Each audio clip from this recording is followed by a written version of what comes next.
Nagtungo si Kat sa pinangyarihan ng krimen. At naroon ang nakakalulang ebidensya ng pagkabrutal ng tao. Kahit na wala na doon ang bangkay ni Romina Lumbre, naroon pa rin ang malagim na reminders of death. Ang nanigas na dugo sa carpet. Walang palatandaan ng struggle o panlalaban sa crime scene. Maayos ang lahat. Naroon ang sopa na tinulugan ni Aldrin. Ang bote ng whiskey. Kinuha ito ng NBI agent for testing. Paano napatay si Romina na napakalapit kay Aldrin na hindi na malaya ng lalaki? Of course, obvious na may silencer ang armas. Naroon ang amoy ng kamatayan sa lugar kahit na nalinis na ito ng mga technicians. Kaya umalis na ang NBI agent. Nilapitan ni Kat ang security guard na nakadetail sa lobby.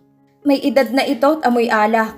Ipinakita nitong logbook sa NBI agent at sinabing ang tatlong nakapirma doon ay mga panauhin ni Mrs. Romina Lumbre dahil sa top floor ng condominium complex ang tinungo ng mga ito.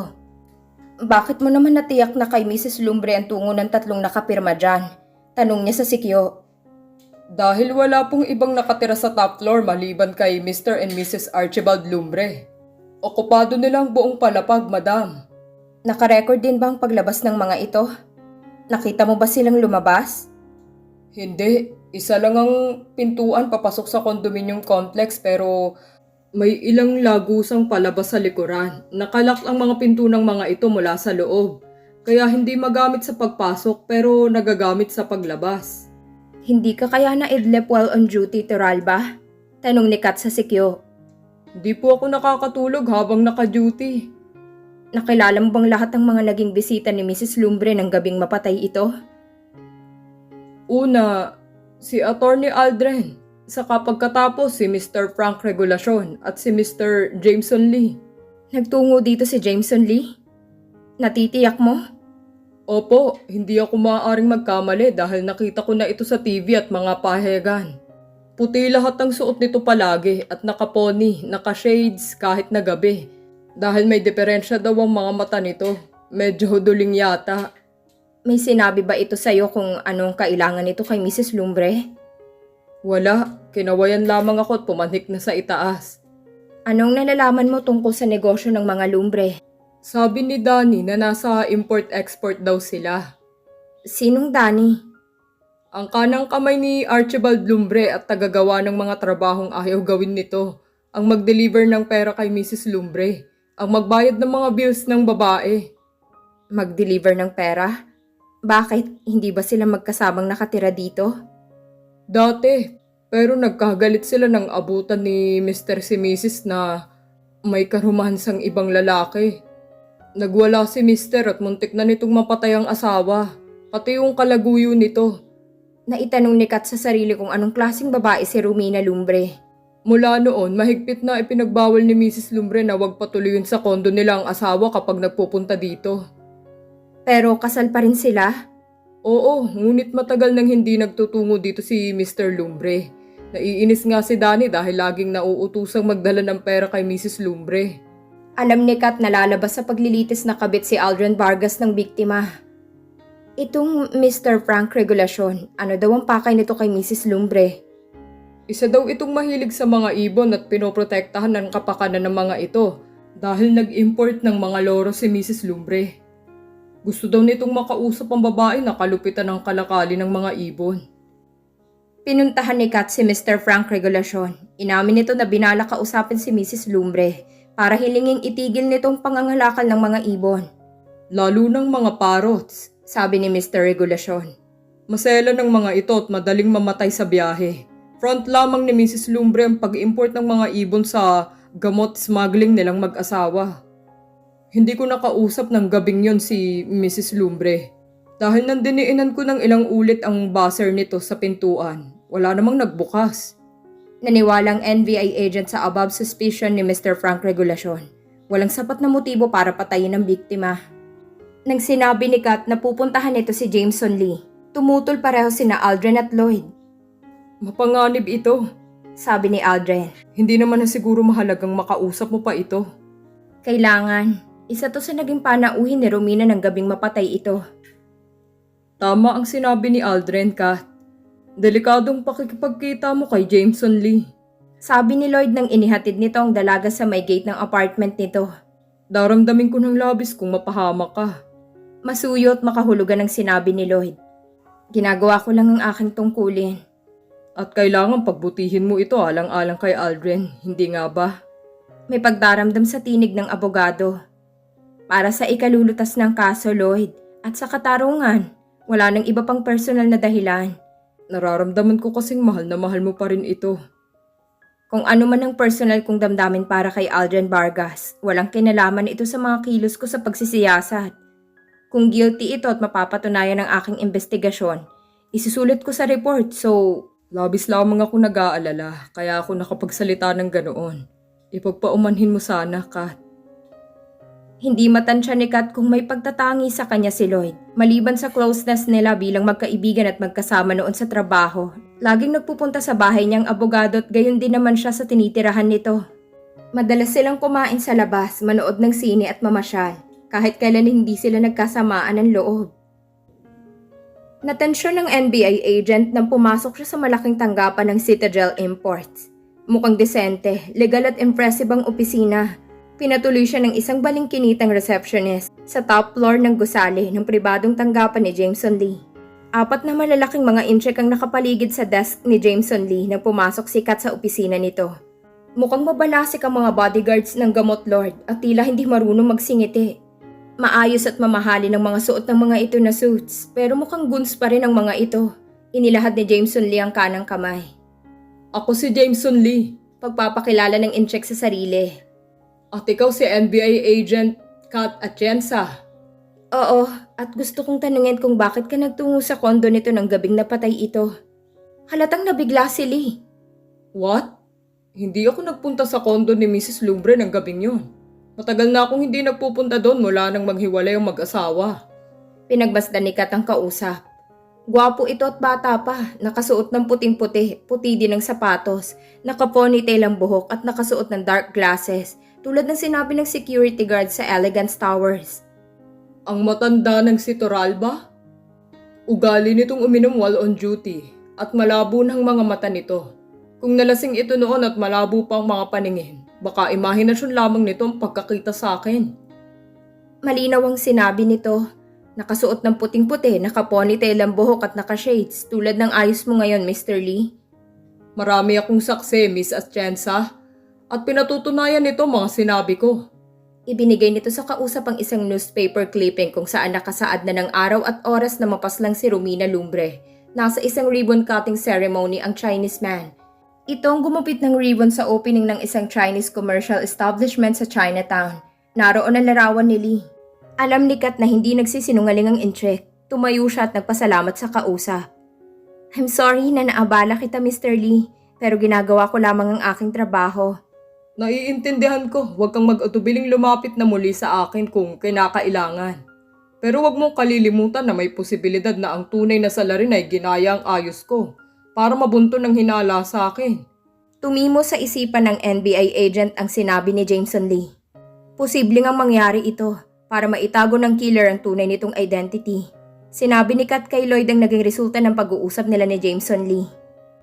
Pero sino ang nagpanggap na Jameson Lee? At paano nito nakopya ang anyo niya?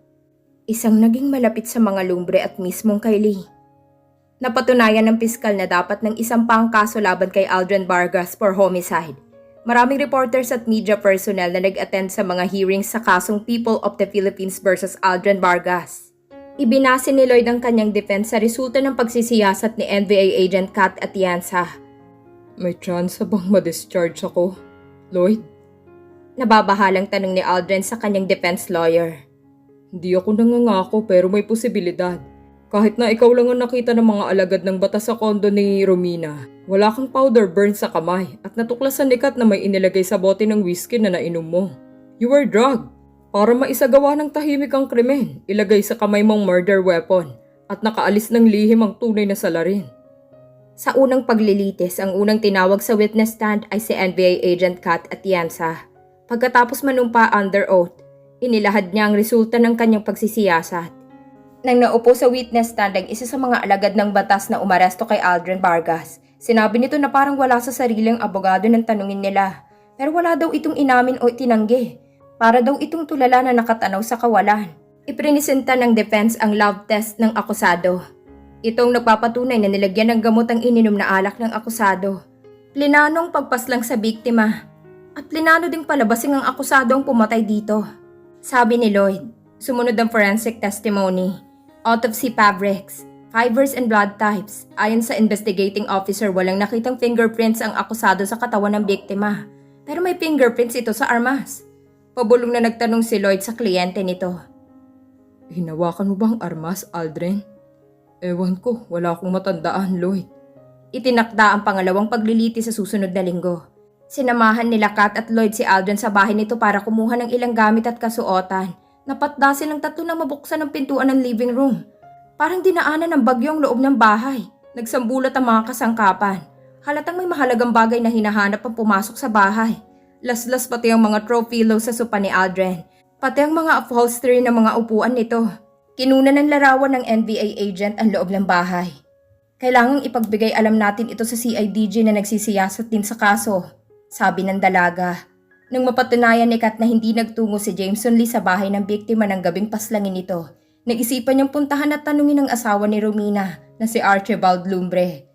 May edad na ang biyudo na nasa late 40s na, marahil ay 49. Malaki ang tanda nito sa napatay na asawa. Desente ito at hindi halatang may katiwali ang ginagawa. Ang akusado ang talagang biktima sa kasong ito, sabi ni Archibald Lumbre. Bakit mo nasabi yan? Tanong ni Kat. Dahil nagagawang paikutin ni Romina ang mga lalaki sa daliri nito. Hiwalay na ba kayo ng misis mo? Oo, hindi na kami magkasundo. Maraming kaartehan si Romina at mga reklamong nakakairita na sa akin.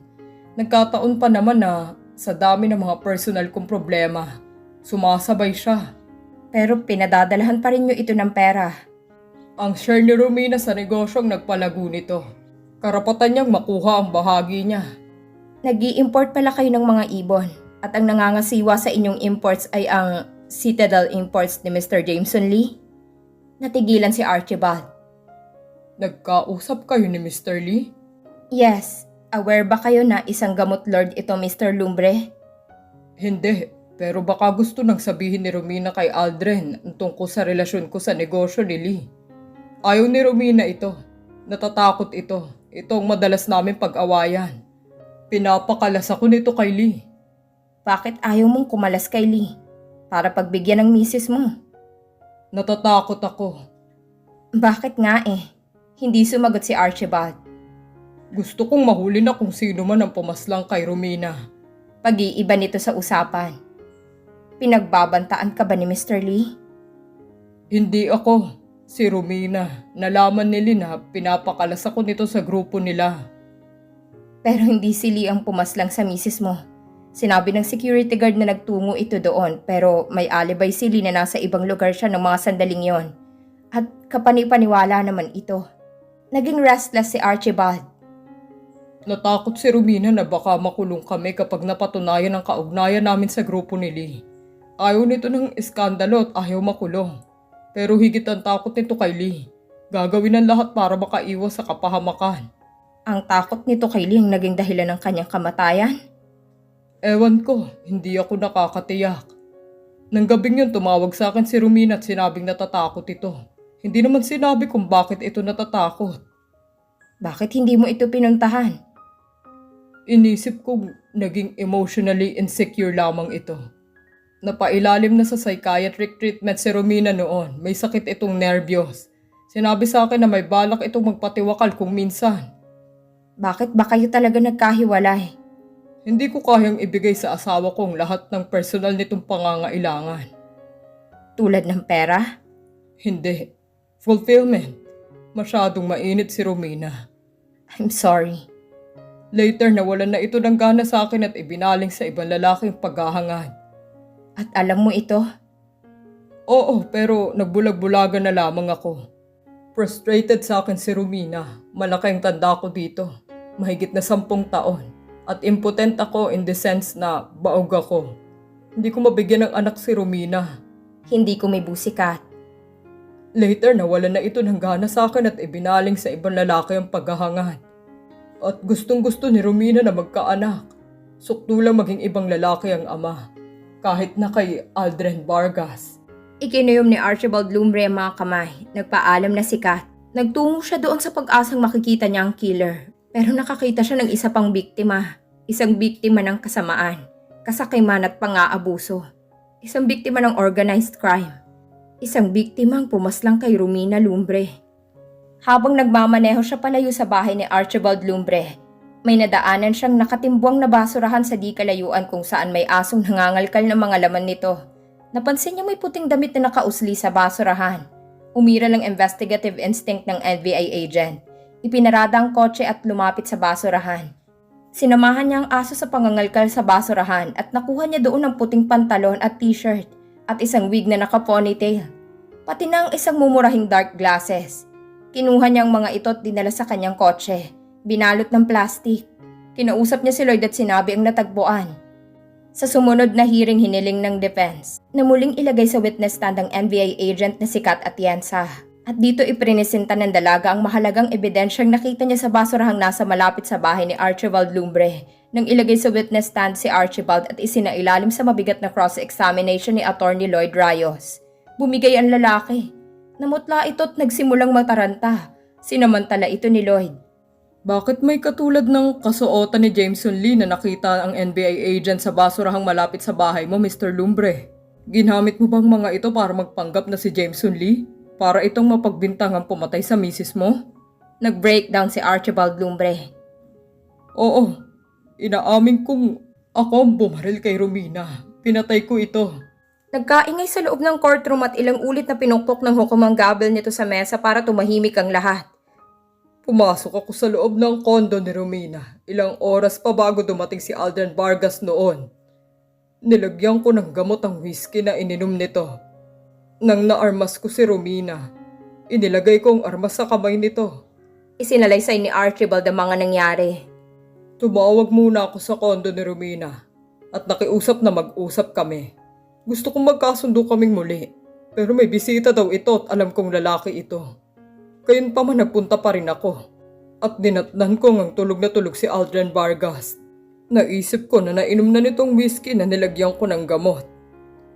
Bakit mo nilagyan ito ng gamot in the first place? Para nga makapag-usap kami ni Romina kapag nakatulog ang bisita nito. Narinig ko kasi sa opisina nang tumawag si Romina kay Vargas at pinapupunta nito ito sa kanyang kondo. Kahit hiwalay kami, pareho pa rin ang opisinang pinapasukan namin. Dahil sarili naming kumpanya ito. Nang pumasok ka, binaril mo na ang misis mo? Untag ni Lloyd. Hindi mo ako naiintindihan, attorney. Patay na si Romina nang dumating ako. Nagpatiwakal ito, binaril nito ang ulo sa tagiliran nito. Pero 4 lahat ang tama nito sa ulo. Akong naglagay ng 2 kasunod na bala doon. Binaril ko ang bangkay nito. Bakit? Sa anong dahilan? Para mapagbintangan si Aldrin Vargas. Galit ako dito dahil sa labis na panibugho. Dahil itong natutunang mahalin ni Romina sa mga naging kalaguyo nito. Bakit nagpakamatay si Romina? Dahil sa takot kay Lee. Hindi na ito makahiwalay sa grupo nito. Akala ko ikaw ang may kaugnayan kay Lee. Yun ang pinalabas namin pero si Romina talagang may kaugnayan sa Sitama. Para ako lamang ang madidiin. Pumuntong hininga si Archibald na tila pagod na pagod. Nang matudugan ni Romina na matitiklo na ito ng mga alagad ng batas, nagpatiwakal ito. Paano mo mapapatunayang nagpatiwakal ito? Hetong kanyang suicide letter. Inilabas ni Archibald mula sa bulsang isang sulat. At pwede niyong ipa-authenticate sa experts. Noon naliwanagan si Lloyd kung bakit hindi ma-establish ng medical examiner ang eksaktong oras ng pagkamatay ng biktima. Kung tutuusin, 2 ulit palang naarma si Romina Lumbre. Sabi ng abogado. Oo, ginawa ko ito para idiin si Vargas. Idamay ko ito sa aking kasawian. Pagkatapos ay umalis na ako. Nagdaan ako sa pintuan sa likuran at hindi ako napansin ng security guard. Pero nang pumasok ka, nakasuot ka ng balat kayo. Ginaya mong suot ni Jameson Lee? Oo, hindi ako lumapit sa security guard. Kinawayan ko na lamang ito. Naalala ni Kat ang sinabi ni Aldrin na may nakita itong parang snowman na kumikilo sa loob ng kondo. Isang snowman na nakasuot ng shades. Si Archibald Lumbre ito na nagbabalat kayong si Jameson Lee. Salamat Mr. Lumbre at inilahad mo din ang katotohanan kahit na alam mong posible kang makasuhan. Para sa anong krimen, attorney? Nasa inyong suicide note ni Romina. Patay na ito nang armasin ko ito. Anong kaso? Ang paglapastangan sa isang bangkay? Wala na akong katanungan pa sa witness, Your Honor. Sabi ni Lloyd na bumaba sa witness stand si Archibald Lumbre. Muling nagsalita si Lloyd. I move forward the dismissal of the case against Aldrin Vargas. Pumukpok ulit ng gabel ang hukom. May tutol ba ang prosecution? Tanong nito. No, objection, Your Honor. Under the premises, the case of homicide against accused Aldrin Vargas is hereby dismissed. Ipinukpok nito ang gavel at tumayo na para mapunta sa kanyang chambers. Napatunayan ang lahat at nagkagulo na naman. May mga bumati kila Aldrin at Lloyd. May mga nag-aanasan ng kung ano-ano na hindi maintindihan ni Kat. Lumapit siya kay Lloyd at kay Aldrin. Kinamayan niya ang defense counsel ng naabsueltong akusado. Binabati kita, Lloyd. You were great. Natitiyak kong magiging senior partner ka na sa law office nyo. Thanks. Pero binase kong aking argument sa ebidensyang naipresenta mo. Mahusay ang pagkakasiyasat mo. Tama si Lloyd. Singit ni Aldrin. Tumayo ito at kinamayan si Kat. You did a great job, Kat. Nagdaog palad at pinisil ni Aldrin ang kamay ng NBI agent. Kapag nakarecover ako, emotionally sa lahat ng ito, kailangan magkausap tayo, Kat. Marami tayong dapat na pag-usapan. Tungkol sa ano, Aldrin? Tungkol sa ating dalawa. Pumitlag ang puso ng dalaga. Sa wakas napansin din siya ng kanyang idol, ang lalaking lihim niyang iniibig. Napatingin siya kay Lloyd, napansin niyang tila matamlay ito. Dapat ay masaya ka, Lloyd, na ipanalo mong isang mabigat na kaso. Sabi niya. Masaya naman ako eh. Pilit ang ngiting sabi ng abogado. Let's celebrate, sabi ni Aldrin. Ako ang taya, kahit naman hindi ako nakapasok ng matagal-tagal may pera pa rin ako. Saan? Tanong ni Kat. Kumain tayong 3 sa labas. Kayo na lamang, may mga gagawin pa ako. Sabi ni Lloyd. Sa pakiramdam niya ay magiging kalabisan siya sa 2 kasama. Yan naman ang hindi maaari. Sabi ni Aldrin. Ikaw ang gusto kong makasama ng higit pa kanino. Oo nga naman, Lloyd, at saka ng trabaho. Singit ni Kat. Kumain sila sa isang Italian restaurant. Naging masaya si Aldrin. Parang walang trauma itong pinagdaanan. Mag-iingat ka na mula ngayon sa iyong mga relasyon sa babae, pare. Payo ni Lloyd. Iwasan mong may mga asawa na. Deadly ang husband na naninibugho, sabi ni Kat. Tingnan mo kung ano ang nagawa ng panibugho ni Archibald Lumbre. Nagawa nitong lapastanganin ng bangkay ng sariling asawa para lamang madiin ka. Hindi nakakibu si Aldrin. Parang hiyang-hiya ito sa 2 kasamang manananggol. Kailan ka babalik sa opisina? Tanong ni Lloyd. Bukas na bukas din. Handang-handa na ako. Siguradong matutuwa ang 2 senior partners dahil napawalang sala ka. Dahil wala ka naman palang kahit na anong kasalanan. Pero tsak na sesermonan ako ng 2 gurang na abogado natin. You deserve it. Masyado ka kasing mahilig sa babae. Biro ni Lloyd. Nagtuloy na sa sariling bahay si Aldrin pagkatapos. Inihatid ito nila Lloyd at Kat sa kotse ng abogado. Gusto ka nga palang makausap daw ni Attorney Nazario, Kat. Sabi ni Lloyd nang pabalik na sila sa bahay ng dalaga. Bakit daw?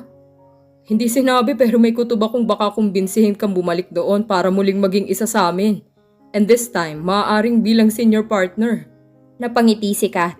Naisip niya na ngayong ayos ng kalagayan ni Aldrin at magkakasama silang muli sa trabaho. Baka nga maisipan niyang magbalik doon at magbitiw na lang bilang isang NBI agent. Sa makalawa na ako pupunta sa opisina niyo, sabi ni Kat kay Lloyd. Nasa talyer kasi ang kotse ko, pinapatune up ko. May ilang mga sira. Susunduin kita bukas para sabay tayong dumating doon. Ikaw ang bahala kung hindi makakaabala sa'yo. Basta ikaw, Kat. Nakahanda akong maglingkod. Naging mainit ang pagtanggap ng 2 senior partner sa dati nilang member na si Kat Atienza at sa junior partner nilang si Attorney Lloyd Rayos. Binabati ko kayong 2 for a job well done. Sabi ng 2 senior partners. You were great, Lloyd. Nasa lahat ng mga pahayagan ng pangalan mo. Sabi ni Attorney Felimon Lopez. Kaya naman we decided to promote you as a senior partner. Sabi ni Attorney Nazario.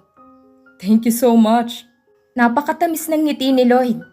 Ikaw ang papalit kay Attorney Aldrin Vargas. Inaayos na ang nakabakanting opisina nito. Pinalalagay namin ang pangalan mo sa pintuan nito.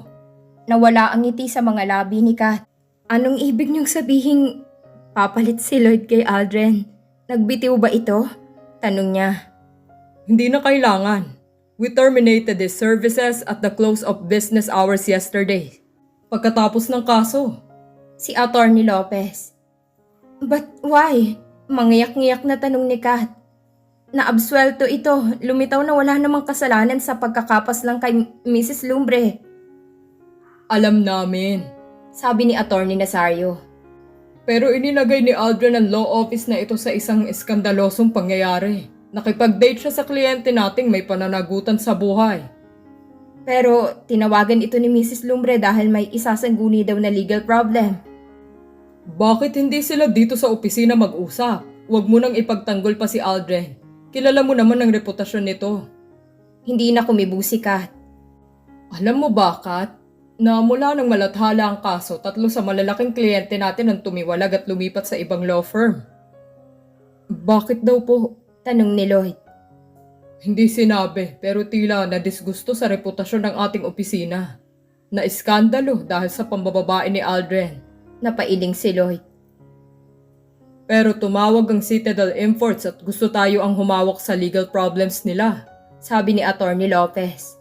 Ang kumpanya ni Jameson Lee? Tanong ni Lloyd. Ano po ang naging pasya nyo? Of course, we politely turned down their offer. Alam naman natin ang shady deals ng Citadel Imports, hindi ba? Tama po. Sumungaw ang long secretary ni Attorney Lloyd Rayos sa conference room. Attorney Rayos, may kliyente po kayo sa labas. Sabi nito.